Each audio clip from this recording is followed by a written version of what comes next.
Welcome to the Catbird Quilts. I'm Kathy Martin. In this video, I'm going to talk to you about great quilt patterns for men's shirt fabrics.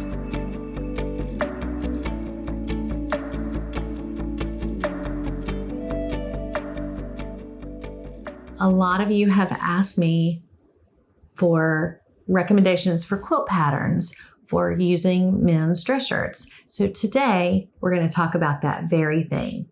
Working with men's dress shirt fabrics is a lot of fun, and you get a whole wide array of solids and prints and fabric types.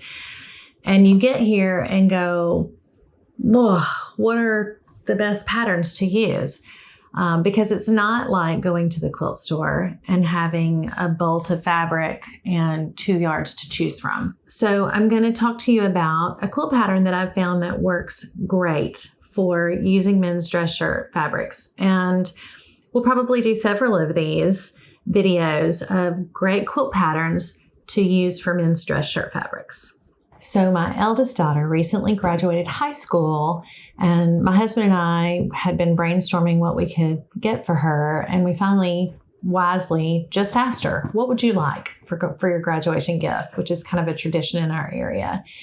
And she said she wanted a graduation quilt, which was exciting and wonderful. And so, of course, immediately got my wheels spinning, because I wanted to use men's dress shirt fabrics because that's kind of what I do. And so we put our heads together and got a color palette that she really liked. And she tends to like the more autumnal colors, a little warmer, a little darker than what I normally do. And so we rooted through all the fabrics and found some good colors that were going to work for her. And then we got into what's a great pattern? What would be a good pattern for this quilt for her? So of course I scoured the internet, looked on Instagram for inspiration, and I found a quilt pattern that there's from this designer, there are actually 4 in this pattern series that she has. The one that I settled on, the name of it is Scrappy Triangle Quilt, and it is by Penelope Handmade. That's the name of the website, and her Instagram, penelopehandmade.com. And the designer is Jennifer Jones. And I started off just kind of crushing on her on Instagram, her patterns that I saw there. And then I actually purchased this pattern. It's part of a series she calls the Heritage Quilt series, and now I'm full-fledged fangirl. I'm such a Jennifer Jones / Penelope Handmade fan. It's kind of obnoxious, but I'll tell you why. Her patterns, and especially in this Heritage series, they work with scrappy fabrics, which is anytime you see something that says a quilt that's scrappy, it's probably going to work for men's shirt fabrics because it's by nature kind of scrappy. The Heritage series, and this pattern in particular, the Scrappy Triangle Quilt, it uses traditional style, but arranges them in such a way that it feels like it's a modern take. So it has that vintage throwback, but also just a unique and modern take on it. So I bought the pattern. Of course, was immediately thrilled with the other 3 patterns that come in the series. P.S. If you don't already know this, we will have a link to this pattern and her website in the description below. So please, please, please go check it out. But the basic nature of the pattern, it is half square triangles that have been sewn together to make a block. So it's a block quilt, and it's exclusively half square triangles. And so then the finished block is 14 inches, and the pattern calls for arranging them and sewing them, and it's a throw size. But the beauty of this is you can add additional blocks to kind of get whatever size quilt you want. So we knew that we wanted to go for a more bed size quilt for my daughter, kind of that twin full, like kind of go either way. Put our heads together, figured out the color palette. I picked the pattern, showed my daughter, she loved it. And so then here we go. When it comes to looking at a pattern to decide whether it will work for men's dress shirts, part of what you have to do is know what the fabric requirements are. And we can do a whole video on that about evaluating a pattern.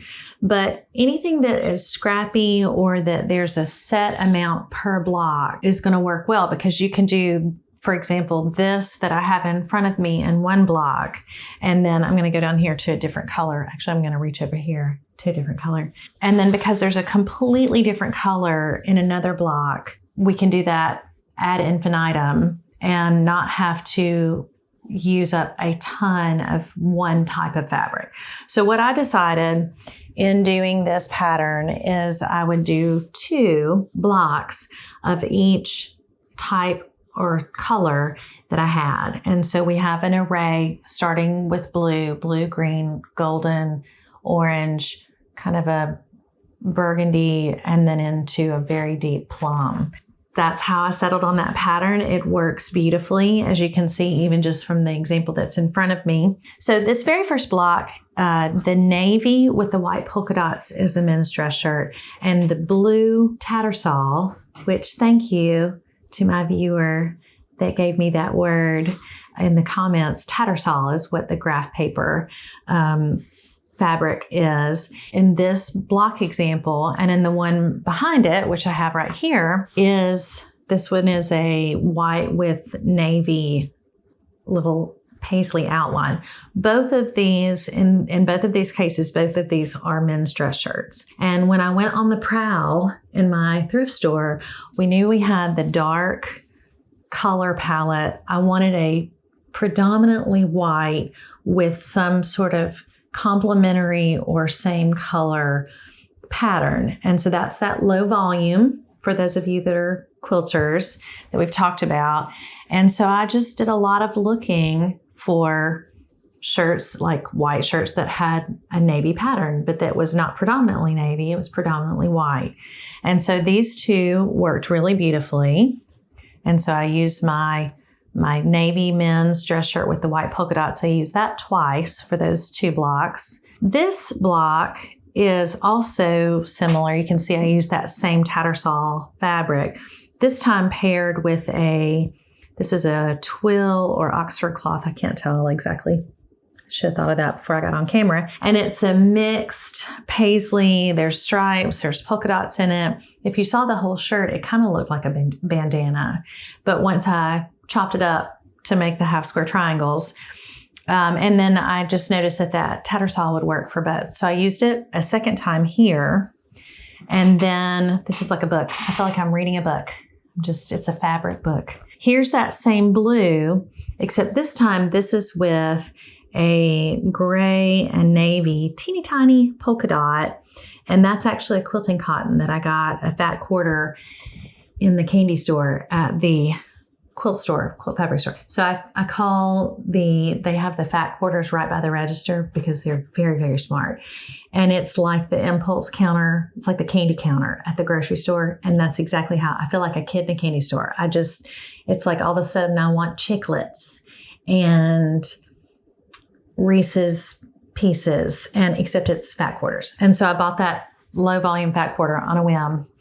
And that's how I ended up with that. And I thought it was beautiful. This green was actually, the dark green, believe it or not, was a shirt. I bought it and thought it was really beautiful. And I knew that my eldest would love it. I actually bought that before she requested a graduation quilt. But finding a companion low volume was actually challenging because all the ones that I actually have 3 or 4 shirts in my stash now that have that dark green, but from a distance it read too green. And from a distance I wanted it to read predominantly white. It's a very soft, very light.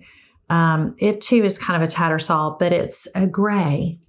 And when you're making decisions for quilts, a lot of times you just have to think, what looks good? Like what color looks good? I didn't have to use a green. I chose gray because gray and green are very complementary. So these are examples of all shirt fabric. And sometimes I can get a theme and carry it to the point where it's no longer good or helpful. So my tendency would be like, I use men's dress shirt fabrics and then try to do that exclusively to the detriment of maybe the end quilt. So what I have discovered is that I can pair quilting cottons with men's dress shirts and vice versa and end up with a very lovely result and not have limited myself just to these shirt fabrics. You might find sheets or pajamas or something else that adds to that. Sorry, I just have to get that one thread. I don't know why, just had to do it. At least I'm consistent. So you may have shirt fabrics paired with quilting cottons, paired with solid cotton fabric that you've picked up from a sheet or a pillowcase. So don't limit yourself just because you're trying to be thrifty, which is great. And that's what I do. So actually, that's what I'm going to show you next is some blocks from this same quilt that these are one side of the triangle is a men's shirt and the other is a quilting cotton. So in this case, the stripe is the men's shirt and the kind of wine burgundy color is actually a fat quarter that I picked up. It's not a very high quality fat quarter, but because it's in pieces like this, so it's not very soft, it's kind of almost canvasy. But I'm not using a ton of it and it's broken up. So it's not like there's this one big block of this really kind of scratchy, low quality. And in general, I would say you want to try to look for high quality fabrics because you will feel it in the end result. And that's part of why I like men's dress shirts because they're very high quality. But in this case, I fudged. So the youngest daughter and I were the ones that put together the colorway for this quilt. And we knew we needed kind of a dark brown or purple, kind of plummy to round out the colorway. So we started blue, green, gold, kind of an orange, and then not really red, but in the wine family. And it just needed that equal dark to go with the very dark blue that almost looks black. And so we stumbled onto this quilting cotton in my local fabric store that I love the most. It's Zigzag Sewing Studio. And it is just a really, really dark wine plum with a very faint, you probably won't even be able to see it from the overhead camera, but it's got a very faint, dark, almost like a splatter pattern. And then I found this Oxford cloth that's actually much more purple than the one it's paired with, but because it has been woven through that white, and again, because it's broken up, you don't immediately look at that and go, one of those is too purple. It just works. So that's a lot of what I do. And this particular block, if you're looking closely, my seams did not come together the way they should, but in the end result, no one will see. So that's that one. So I'm actually a huge fan of Ruby Star Society fabrics. They're beautiful. And I had this burnt orangey, speckled by Rashida something Cole. She has a long name that I never can remember, but I love her fabrics. It's called Speckled, and it's got a gold, almost like a gold leaf on it. And I had some left over from another project, and I went on the prowl to find just all kinds of low volumes for this project and stumbled on this one that's orange and kind of a charcoal gray, almost black. And it really works together with it. So this is one of those that you just kind of have to. You have to keep your options open when you're at the thrift store because you never know what you're going to find. So this orange and black / dark gray, I never would have bought that shirt if I hadn't been looking for something to go with this quilting cotton. So some of these I had the shirt and I bought the quilting cotton at the fabric store, and some of them went the other way. This is one of those. This one is the opposite. This golden sprig the white one with the little golden sprig on it. I loved that shirt so much, and it's so soft, and it was just my favorite. And I thought, what in the world am I going to pair with that? And then I bought online a bundle by Sarah Made. She is a pattern tester, pattern designer, and she also has fabrics. And she had curated a little fat quarter bundle that she called Heirloom. And this golden is one of those fabrics. Actually, a lot of these quilting cottons I got from her too. So it just pairs well. This was one that I started with the shirt and found the quilting cotton. The one before it, I started with the quilting cotton and I found a shirt to match it. So your options are really, really, really wide there, wide open. This one, here we are with the greens again. And this is a maybe somewhat unintuitive pairing. The batik of the green we picked because it blended that dark green shirt with some of the lighter greens, which I'll show you. But then it was really tricky to find a low volume to go with it. They were either too dark or too green or too much. And then I found this is I must like the Tattersall, another men's dress shirt. And again, with the kind of charcoal gray and dark green, it's actually almost black, the men's shirt pattern. But if you look at the batik, it's very dark and almost black in some places. So a lot of times, if you follow a lot of quilters, watch quilting videos, or on Instagram, whatever, the contrast is really what a lot of times makes quilts and quilting beautiful, is that contrast between, like, if you have a really angular quilt pattern and then your quilting is very curvy, or in this case, it's a fern, very floral-like, paired with a very stark white and charcoal gray angular pattern. And I think it looks really pretty. So that's that. So that is kind of the shirts with quilt cottons. I've done shirts with shirts.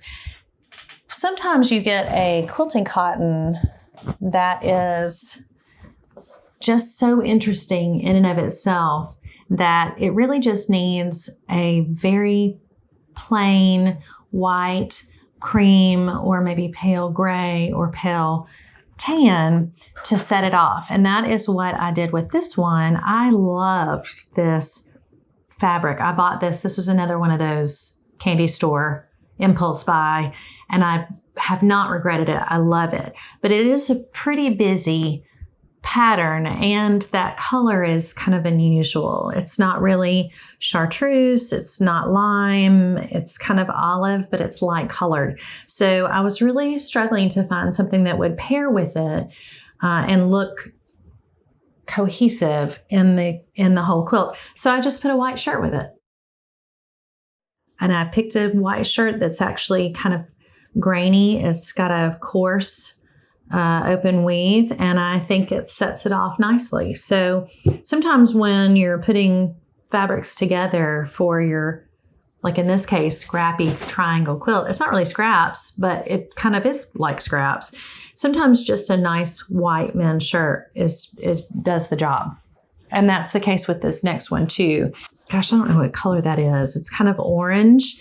Fabric is, it has that almost like Ohio star pattern on it. And everything that I looked at to try to match was just ended up detracting from that print. So I just put another white men's shirt with it, and I think it actually looks lovely. So with this quilt, it has a lot of green in it, and apparently I struggle with green. And I think I've said that in multiple videos, but apparently I struggle with green. And I had a couple of green panels that I had the quilting cotton and didn't have a low volume, scoured thrift stores and secondhand shops and whatever, and never could find what I was looking for. And so I decided that I would make my own print. So I took men's dress shirts and some waterproof, it's not washable. That's one of those weird things because it's like, it is washable. It doesn't wash out. But usually if you say like washable markers, what that means is you can wash the marker out. So it's washproof. It's wash not. Anyway, markers that you can wash and it is permanent. Permanent. That's what I'm looking for. So permanent. And so I took men's shirts and markers and made my own print. So I want to show you that because you can do this too. So here's the green, and it's a kind of batik style, and it was a very distinct color. And our eldest loves frogs, and it is very frog colored. So I made a frog print, and I will provide you with a video of how to do that. But I basically just drew straight on the men's shirt fabric and then pressed it with the iron to set it, and then treated it just exactly like you would a quilting cotton. And this was the result. So it's almost like frog emojis with little dots in between. You can tell I did one panel with one type of shirt fabric and another panel. I don't know if you can see the difference. The frogs are smaller. They're a little bit darker. All of this was actually the same marker, but how it reacted to the fabric was different. And I had a moment of, shoot, about that. But then honestly, it gives it some character and it's interesting. And so I kind of had to let that go. But I love it. And what I did in the end is I paired the darker frogs, the darker, smaller frogs with the darker tones of that particular part of the batik, and same for the lighter. And it just really, I think, worked. This gold, kind of goldenrod solid with the little flower print on it, it needed something. We looked everywhere, couldn't find a low volume that went with it. And so I just went for a stripe. I just took this marker and made stripes on the fabric and then put it together. And the pattern calls for, you take a 9-inch square and you sew across on an X to get your seams, and then trim it again. And that's what gives you your half square triangles. You may have noticed the other stripes. Some of them are going vertical and some of them are horizontal. I actually have loved that in the end result. It gives it some movement. It doesn't look static, and it's just kind of interesting. So this looks like it could have been a men's dress shirt, but it was actually just a white men's dress shirt that I used a marker on. And then the last one, you may remember this kind of fern-like batik from the previous. Before I found that blackish gray, grayish black tattersall, I just made a polka dot pattern to go with it. So in the end, I have a mixture of shirts and quilting cottons, shirts together. I do have a few that are just quilting cottons together. And here's that stack. So this woven was really beautiful, and I just felt like it didn't need a lot. I happen to have some scrap white fabric that has little white suns on it. This is another one. I used this white with a very, very faint pixelated white paint kind of on it, and it worked well with that. Same with this one. This is kind of that blend between the brick red and the plum, and it's just a little more brick. In the end, her quilt will be just a huge mixture of men's dress shirts and quilting cottons that I put together. And this quilt pattern has just been ideal for all of the different types of fabric that I have, all of the different colors that she loves and that are her favorite color palette. And I would encourage you to click the link in the description below for Penelope Handmade.com. Her patterns are beautiful. They really work super well for men's dress shirt fabrics. And if you want to integrate your quilting cottons in there too, I highly encourage you to do that. Thanks for being with me today as I talked about the Scrappy triangle quilt. I hope you've gotten some inspiration and have seen maybe something that sparks your interest. And so this is the Catbird Quilts. I'm Kathy Martin. Thanks for watching.